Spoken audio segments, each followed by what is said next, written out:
제목 붙여주시는 하나님. 2009년도에 되어진 인터넷 설교 스크랩 녹취입니다. 위기는 성도에게 기회입니다. 위기이지만 아브라함에게 기회가 되었습니다. 소돔 등 사해 동맹국 5개 도시국가는 메소포타미아 지역 4개국의 지배에 반기를 들었고 아마 조공을 내지 않았던 모양입니다. 이로 인해 두 동맹국 사이에 전쟁이 일어났습니다. 사해 동맹국이 패했고 그 와중에 소돔성에 살던 아브라함 조카 롯의 가족도 포로로 잡혀가고 말았습니다. 아브라함은 더 남쪽 광야에 살았기 때문에 전쟁을 피할 수 있었습니다. 그러나 조카 롯의 가족이 포로로 잡혀간 마당에 못 본 채 하고 자기 몸만 사리고 있을 수는 없었습니다. 그래서 아브라함은 집에서 기르던 종들 중심으로 318명의 민병대를 조직해서 목숨 걸고 전쟁길에 올랐는데 만약 지면 그것으로 끝장이었습니다. 지나고 보니 그 위기는 아브라함에게 대단한 기회였습니다. 아브라함이 가나안에서 지도자로 부상하는 하나님이 준비하신 무대였습니다. 자기 목숨이 위태로운 위기를 만났지만 그 위기 때문에 아브라함은 가나안의 실력자가 됩니다. 그래서 이런 말도 있지 않는가요? 난세는 영웅을 만들고 영웅은 역사를 만든다고요. 역사의 매 시대마다 난세에 영웅 난다는 말은 언제나 적중했습니다. 세월이 흉흉하지 않으면 영웅이 등장하지 않습니다. 2차 대전은 윈스턴 처칠경을 낳았고 한국전쟁은 메가더 장군이란 영웅을 더 영웅으로 부각시켰습니다. 당시 팔레스타인 지역에 벌어진 어수선하고 복잡한 정세의 혼란은 아브라함이란 영웅을 낳았던 것입니다. 아니었으면 완전 무명의 촐로이었습니다. 그 전쟁과 혼란은 사실은 아브라함을 등장시키기 위한 하나님의 계획이었던 것입니다. 하나님의 백성에게는 판세가 어려울수록 유리한 기회가 됩니다. 어려운 길목에서 결정적으로 도와주시는 하나님이 계시기 때문입니다. 그러므로 오늘날 모두가 어렵다고 아우성인 이때에 성령으로 충만해서 하나님이 펼쳐가시는 새 역사의 무대에 주연 배우들이 되시기 바랍니다. 어느 시골에 감자를 재배하는 농부들이 있었습니다. 농부들은 감자를 다 캐낸 다음 시장에 내다 놓기 전에 분류 작업을 합니다. 큰 감자, 중간 감자, 작은 감자를 각각의 자루에 분류해서 담습니다. 그렇게 해서 상중하품 감자로 나누어서 시장에 내다 팔았습니다. 그런데 유독 한 농부는 그런 귀찮은 분류 작업을 하지 않았습니다. 수확한 감자를 그대로 트럭에 실어서 시장에 내다 팔았는데 아무 이상이 없었습니다. 그렇게 분류하는 시간과 수고를 절약하다 보니 오히려 다른 농부보다 더 잘 팔았습니다. 보다 못한 다른 농부들이 하루는 작심하고 그에게 물었습니다. 당신은 감자를 분류하지도 않고 시장에 내놓는데 어떻게 그렇게 잘 파느냐고요. 그러자 그 농부가 말했습니다. 물론 나만의 노하우가 있지요. 그런데 별것 아닙니다. 나는 감자를 무조건 적재함에 싣고 시장까지 가는 사이에 있는 울퉁불퉁한 비포장 도로를 약 10분 정도 달리다 보면 작은 감자는 밑바닥으로 자동적으로 몰리고 중간 감자는 그 위에, 제일 큰 감자는 제일 위에 저절로 분류가 되는 법이죠. 그러면 시장에서 그대로 자루에 담아서 담기만 하면 됩니다. 들어보니까 진짜로 별 비결도 아니었습니다. 그러나 여기에 중요한 원리가 있습니다. 시골길이 울퉁불퉁하고 아주 불편하지만 그러나 계속 달리다 보면 큰 감자가 점점 위로 부상한다는 사실입니다. 작은 감자들이 자꾸 아래로 내려가면서 자동적으로 위에는 큰 감자들만 남게 됩니다. 하나님의 사람들에게도 마찬가지입니다. 아브라함도 그랬고 오늘날 우리들도 내 주변 환경이 울퉁불퉁하고 대단히 어려울 때 도리어 위로 부상하는 기회가 됩니다. 하나님이 내 손에 붙여주셔야 승리합니다. 너희 대적을 내 손에 붙이신 지극히 높으신 하나님을 찬송하리로다. 아브라함의 군대는 겨우 318명밖에 되지 않았습니다. 그런데도 정규 군대도 아닌 민병대가 그것도 수많은 대군을 이긴 이유가 무엇인가요? 본문은 이렇게 설명하고 있습니다. 너희 대적을 내 손에 붙이신 지극히 높으신 하나님 때문이라고요. 내가 하나님께 신실하면 대적들을 나의 손에 붙이십니다. 다윗이 하나님께 물어 가로되 내가 블레셋 사람을 치러 올라가리이까 주께서 저희를 내 손에 붙이시겠나이까. 여호와께서 이르시되 올라가라 내가 저희를 내 손에 붙이시리라 하신지라. 또 여호와의 구원하심이 칼과 창에 있지 아니함을 이 무리로 알게 하리라. 전쟁은 여호와께 속한 것인즉 그가 너희를 우리 손에 붙이시리라. 모세도 마찬가지였습니다. 그들의 왕들을 내 손에 붙이시리니 너는 그 이름을 천하에서 제하여 버리라. 너를 당할 자가 없이 내가 필경은 그들을 진멸하리라. 내가 하나님을 배반하면 나를 대적의 손에 붙이십니다. 나는 내가 미워하는 자와 내 마음에 싫어하는 자의 손에 너를 붙이리니. 에스겔서 23장 28절. 저희를 열방의 손에 붙이심에 저희를 미워하는 자들이 저희를 치리하였도다. 시편 106편 41절. 이스라엘 자손이 또 여호와의 목전에 악을 행하였으므로 여호와께서 7년 동안 그들을 미디안의 손에 붙이시니. 사사기 6장 1절.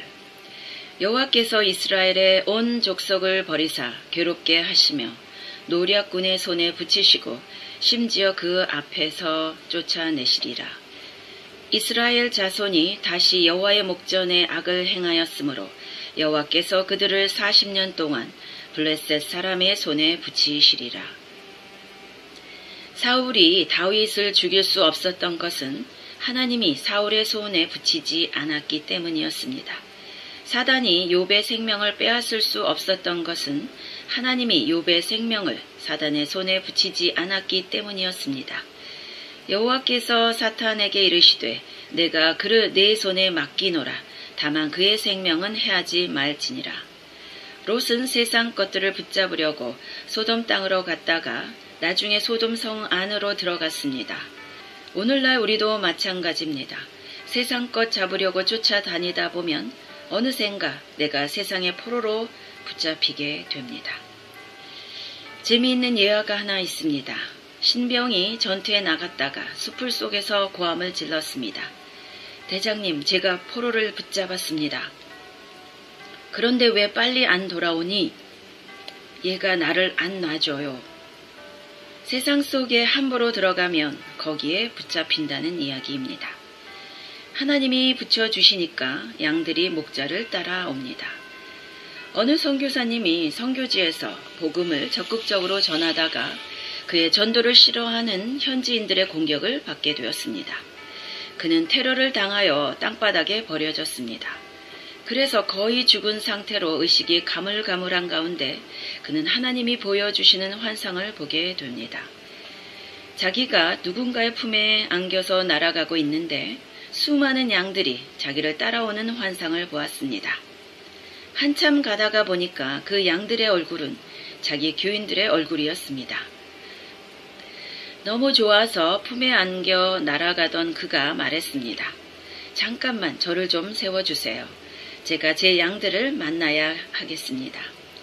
그래서 그는 그 품에서 내렸습니다. 그리고 따라오는 양들을 향해 자기 팔을 벌렸습니다. 그런데 이게 웬일인가요?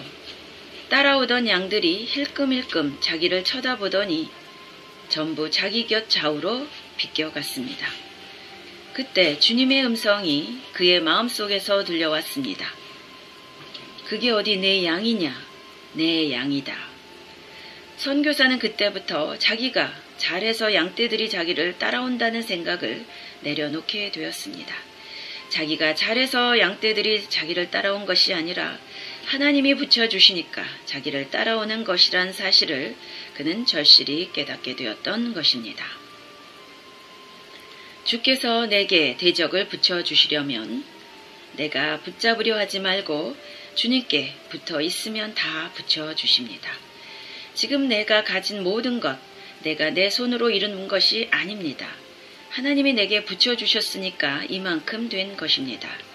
주님이 허락하셔서 이만큼 되어진 일입니다. 앞으로도 주님은 모든 것들을 내게 붙여주실 것입니다. 이때 주의할 것은 내가 붙잡으려고 너무 애쓰면 안 됩니다. 그러면 롯처럼 됩니다. 그냥 내가 주님의 품에 잘 안기기만 하면 주님이 모든 것을 내게 붙여주십니다. 내가 주님께 더 가까이 붙어 있는 것이 관건입니다. 그러면 주님이 내게 붙여주십니다. 내 안에 거하라. 나도 너희 안에 거하리라. 가지가 포도나무에 붙어있지 아니하면 스스로 열매를 맺을 수 없음같이 너희도 내 안에 있지 아니하면 그리하리라. 요한복음 15장 4절. 두 왕의 영접. 아브라함이 승리하고 돌아올 때 소돔 왕과 살렘 왕이 나와서 그를 영접했습니다. 아브라함은 소돔 왕보다 살렘 왕을 붙잡았습니다. 그는 전쟁에서 승리하고 돌아왔을 때 그는 하나님의 제사장인 살렘 왕 멜기세덱에게 예물을 바칩니다. 소돔 왕은 그 지역의 맹주요 실력자입니다.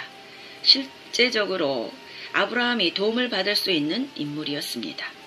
아브라함이 잘 보여야 할 인물이었습니다. 그런데도 아브라함은 소돔 왕이 하사하는 선물, 전리품을 거절했습니다. 아브라함의 마음에는 그 승리는 하나님이 주신 승리로 믿었기 때문이었습니다. 너희 대적을 내 손에 붙이신 지극히 높으신 하나님을 찬송할지로다. 창세기 14장 20절. 소돔 왕의 하사품을 거절한 아브라함은 오히려 살렘 왕 멜기세덱에게 자기가 가진 전리품의 11조를 드렸습니다. 그는 하나님의 제사장이었습니다. 여러분, 헌금은 내 힘으로 이긴 것이 아니라 하나님이 내 손에 붙여주셔서 이겼습니다 하는 것을 인정하는 매우 중요한 신앙의 고백입니다. 그런데 세상을 살다 보면 살렘 왕보다 소돔 왕을 우리가 붙잡게 되는데 내 말을 잘 들으면 내가 내 뒤를 확실히 봐줄게 하는 유혹입니다. 내게만 잘 보이면 내 앞길은 창창할 거야. 이게 세상의 유혹입니다. 이런 기회주의적인 유혹에 굴복하는 순간 하나님의 손길이 내게서 떠나게 됩니다. 여러분, 권력자에게 너무 아부하지 마십시오. 세상 권세에 너무 잘 보이려고 애쓰지 마십시오. 물론 존경은 하지만 우리 의지의 대상은 오직 하나님뿐임을 잊지 마십시오. 그때 비로소 하나님은 우리 손에 대적을 붙여주실 것입니다. 살렘 왕 멜기세덱이 떡과 포도주를 가지고 나왔으니 그는 지극히 높으신 하나님의 제사장이었더라. 창세기 14장 18절. 살렘 왕이 떡과 포도주를 갖고 나온 것은 영적으로 예수 그리스도를 예표합니다. 살렘 왕이 준비한 떡과 포도주는 영적으로 주님의 살과 피를 의미합니다. 아브라함은 소돔 왕이 보장하는 세상적 연줄 뒤 배경을 포기하는 대신에 하나님이 주시는 은혜, 살과 피의 능력을 붙잡았습니다. 영생을 붙잡았습니다. 결국 아브라함은 4개국 왕과의 전쟁에서 승리한 승리자로 끝나지 않고 영원한 역사의 승리자가 되었습니다. 영원한 하나님 나라의 승리자가 되었습니다. 모든 믿는 자의 조상이 되어서 오늘까지 역사의 대대로 존경을 받고 있습니다. 잠시 눈앞에 보이는 이익을 거절하고 영원한 생명을 붙잡았기 때문입니다. 오늘 우리도 마찬가지입니다. 현실적 이익을 거부하고 영생을 붙잡는 것은 대단히 어리석게 보이지만 세월이 지나면 영원한 생명을 선택한 사람은 잠깐 지나가는 세상의 방백, 작은 왕 프린스가 아니라 마치 아브라함처럼 대대로 승리하고 존경받는 하나님의 방백이 될 것입니다. 아멘.